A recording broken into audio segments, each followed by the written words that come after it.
You've seen players like Angel Reese get called for so much as breathing too hard on an opponent. You watch Caitlin Clark get flattened and still be blamed for it. And now here's Paige, literally pushing another player, and the refs just look away? That's not officiating. That's favoritism. And it's starting to stink. Let's not sugarcoat it. Kelsey Plum is no pushover.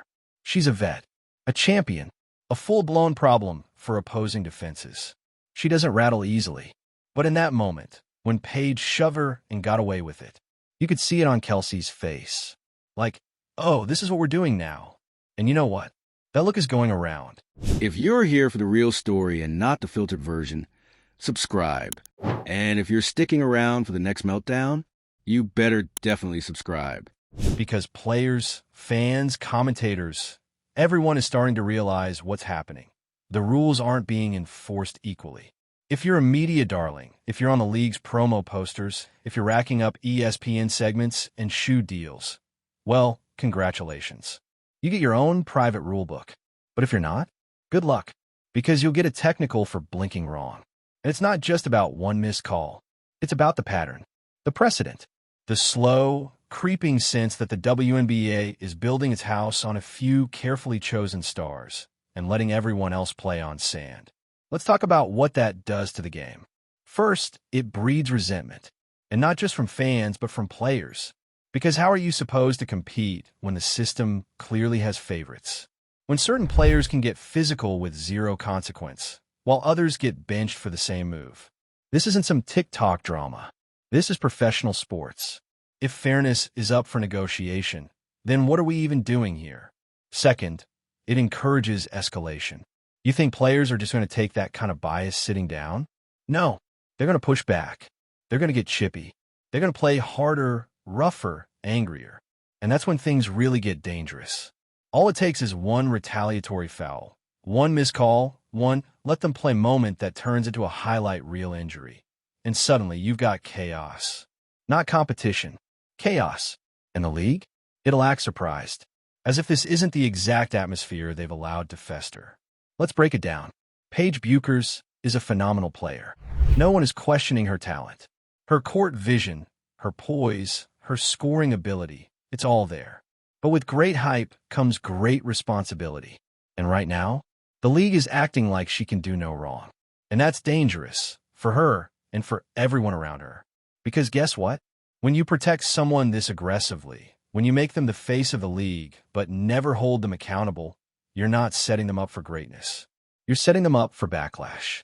You're creating a version of the game where the audience can't tell if they're watching sports or PR theater. And speaking of PR, can we talk about the media response? Where's the outrage? Where were the dirty play think pieces? Where are the slow-mo breakdowns, the heated debates, the endless loop of replays we get when other players throw an elbow or step out of line? Nowhere. Because when it's Paige, suddenly it's competitive fire. It's physicality. It's part of the game. But if it were Angel Reese, it'd be unsportsmanlike conduct. If it were Brittany Griner, needs to control her emotions. If it were anyone else, cue the fines, cue the outrage, cue the talking head spinning takes until the next scandal rolls in. But Paige, she gets a pass. Every time. And you know what the wildest part is? We all saw it. Like, this isn't one of those fuzzy, well, maybe the camera angle missed something moments. This wasn't a shoulder bump in a crowd. This was a shove, plain and simple. Hands out, contact made, Kelsey Plum stumbling, everyone watching. And still, no whistle. Not even a foul to even things up. Just nothing. So what happens now? Well, social media exploded for starters.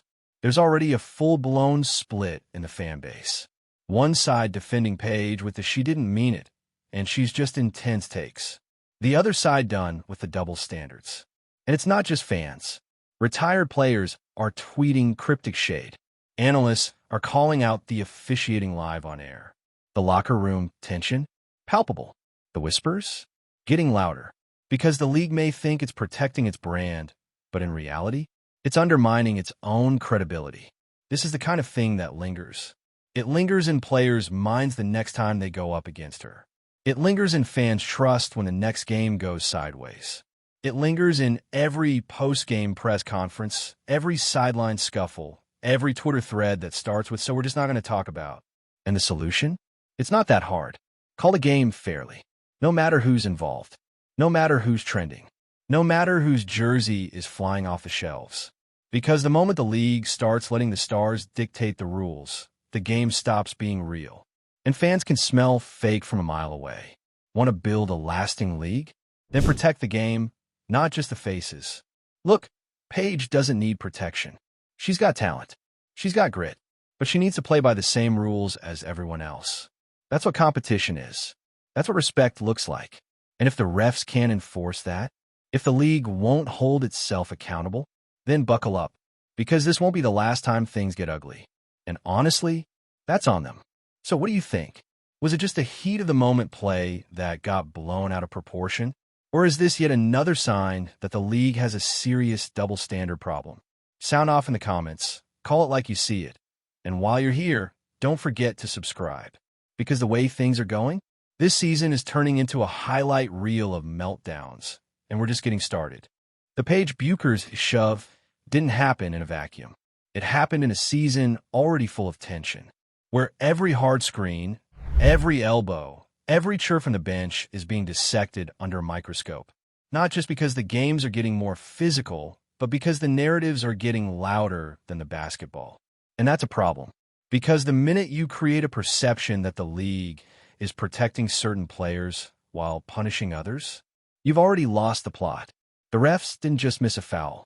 They missed the moment where the game started to feel rigged. That might sound dramatic, but let's not pretend sports doesn't run on vibes. Trust, suspense, fairness, the illusion that anything can happen, that every player has a shot if they're good enough. But now, that illusion's cracking. You've got players starting to hold back, not because they're afraid to compete, but because they're afraid it won't matter. That they'll put in the work, play hard, and still get buried under a headline that was written before tip-off. You got fans tweeting things like this league is cooked after one game. Not because the basketball isn't good. It is. It's better than it's ever been. But because the officiating is ruining the story. And in sports, the story is the product. Now let's talk about the narrative that's really fueling the fire here. Star privilege. It's not a new concept. Every league has it. NBA refs have been giving superstars the benefit of the doubt for decades. LeBron gets calls you, and I wouldn't get playing pickup at the Y. But here's the difference. The WNBA doesn't have the margin for error. Not yet. It's still building its audience. Still fighting for media space. Still trying to prove it's legit, professional, and serious. So when the calls feel crooked, when fans feel like one player is untouchable because she's blonde and marketable and looks good in a promo campaign, the backlash hits harder because the stakes are higher. And let's talk about Kelsey Plum again, because she didn't just get shoved. She got disrespected by the refs, by the silence, by the entire system pretending like it didn't happen. Kelsey isn't some bench warmer. She's an Olympian. She's been in this league, grinding long before the camera showed up. She's taken hits. She's earned stripes. And now, she's being told, without a word, that she doesn't matter as much as the new face. You think it's going to sit well? You think players like her, veterans who built this league from the ground up, are going to just smile and move on? Absolutely not. This is how rifts start. Locker room whispers, subtweets, cold handshakes after games. And if you think the drama on the court is intense, just wait until it spills behind the scenes. You can already feel it happening. The divide. On one side, the media chosen, the Paige Bueckers, the Caitlin Clarks, talented, yes, but wrapped in a bubble of PR, endorsement deals, and unspoken protection. On the other side, everyone else. The grinders, the vets, the players who aren't trendy enough for national campaigns, who don't have Gatorade commercials but do have better stats, more experience, and just as much skill. And when that divide starts shaping how games are called, that's when you stop having a league. You start having a circus.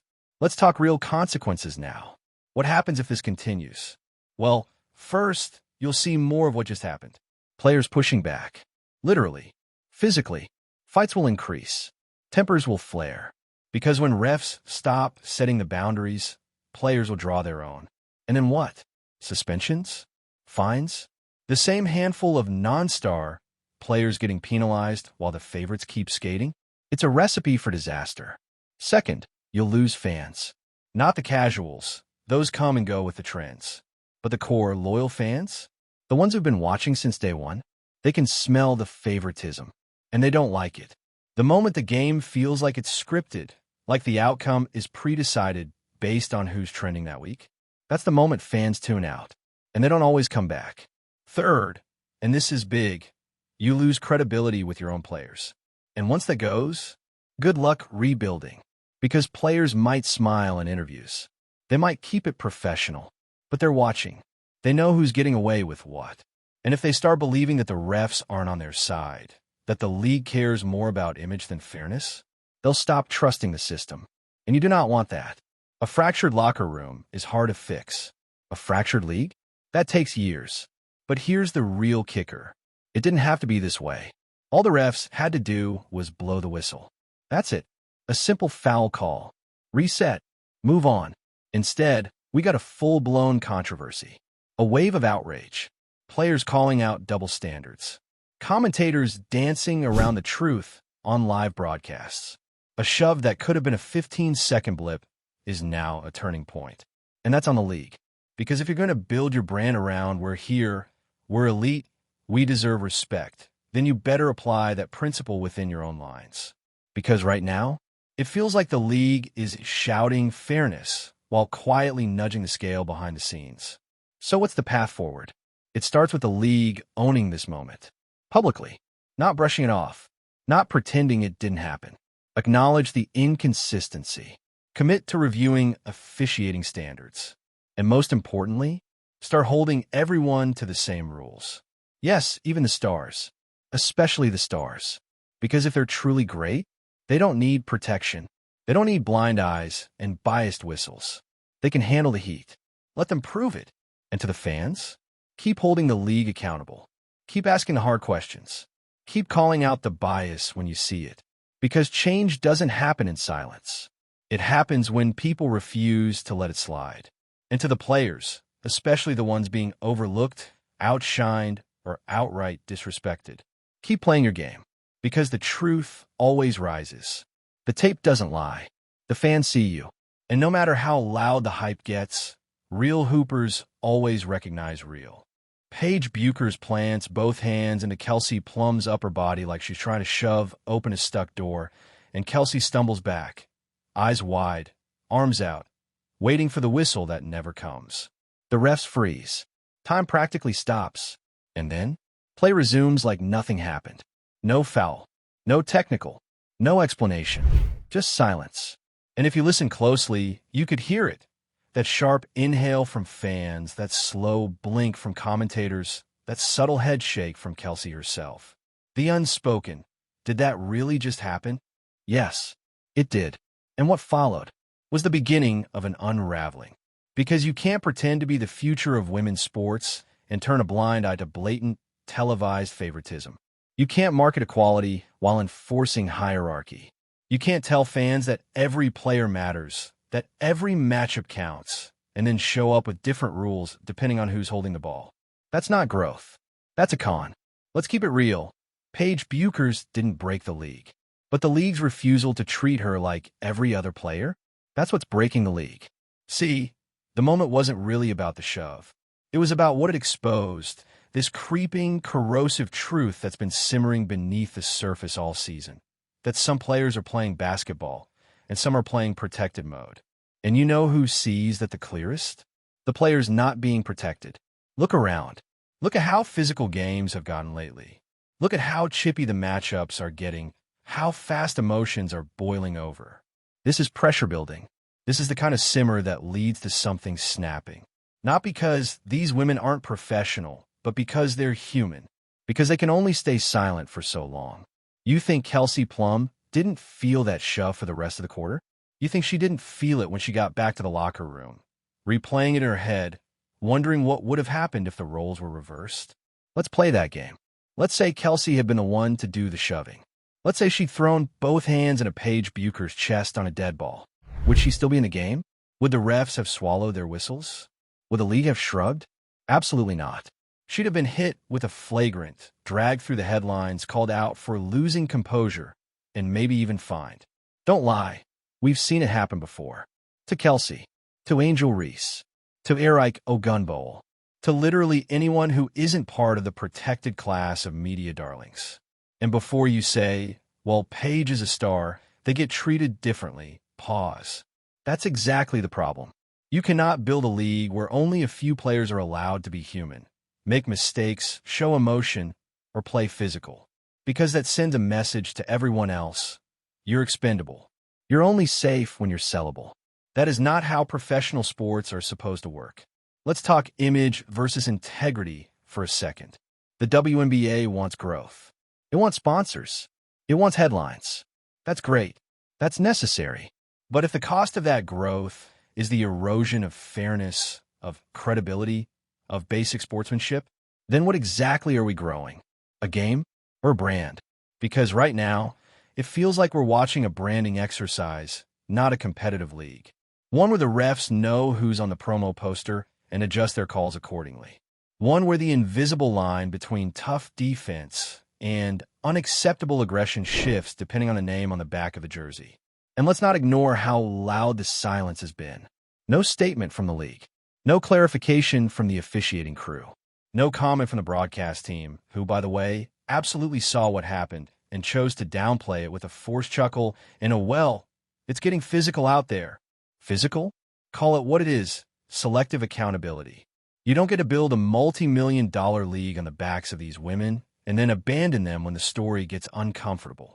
You don't get to use their image for ad campaigns and then leave them out to dry when someone crosses the line.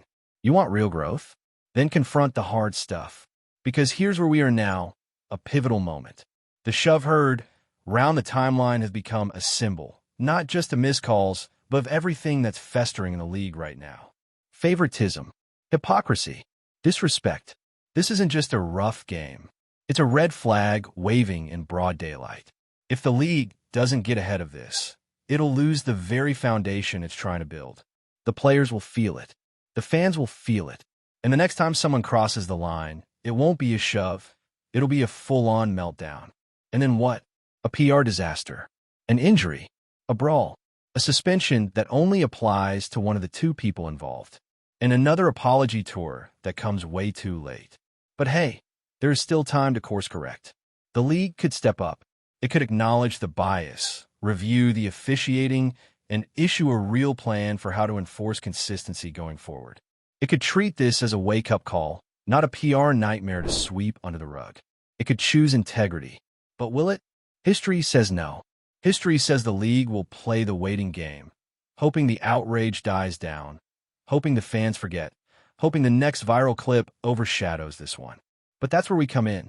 The fans, the viewers, the voices. We don't forget.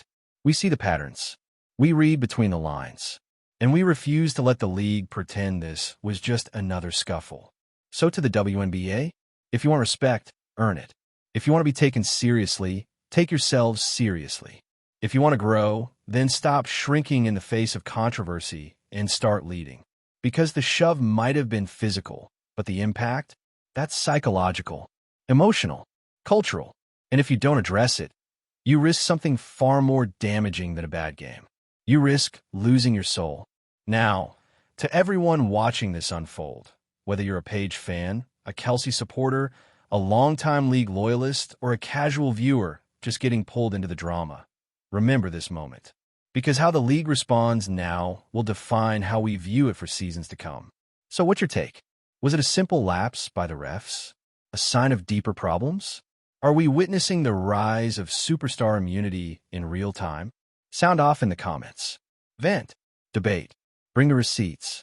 And of course, subscribe. Because if this season has taught us anything, the game might be 40 minutes long, but the drama? That's overtime. What Paige Bueckers did wasn't world-ending. It wasn't a career-ending foul. It was one shove, one emotional, heat-of-the-moment push. But what it represents, that's the issue. Because in that instant, the entire court became a mirror, reflecting the league's ugliest secret. Not all players are treated equally. Not by the refs. Not by the media. Not by the league. And once you see it, you can't unsee it. So let's talk about perception. Paige Bueckers walks off after the shove. Cool, calm, collected. No apology. No explanation. Just a smug little shoulder adjustment like she just tied her sneakers a little too tight. Meanwhile, Kelsey Plum is standing there like, did anyone else just see that? And a ref? Practically checking their nails. That silence? Deafening. But it's more than just silence. It's complicity. Because the second you let a player, any player, skate past the rules because of who they are, the floodgates open. You're telling every other player on the floor, your professionalism doesn't matter as much as her marketability. And you're telling fans, your eyes are lying to you. Trust our narrative instead. But fans are smarter than that. Players are definitely smarter than that. And this league? It's too young, too vulnerable, and too full of potential to play these kinds of games with trust. Because once trust is gone, good luck getting it back. And here's the poetic part. Paige didn't ask for any of this. She didn't demand special treatment. She's just playing the game. But the system around her, it's coddling her, shielding her, using her as a golden ticket to mainstream success while quietly throwing every other player under the bus the second they stop fitting the narrative. It's not Paige's fault, but it is the league's. Because they set this up, they built the pedestal, and now they're surprised when the spotlight starts burning holes in the floor. So if they don't want this league to spiral into resentment and chaos, they better act now. Not with statements, not with social media damage control, with accountability. Because the shove may have been a second-long decision, but the damage? That's going to linger all season long. So buckle up. This isn't just another spicy clip for the highlight reel. This is a line in the sand. And how the league respond from here on out. That's going to tell us exactly what kind of league they really want to be.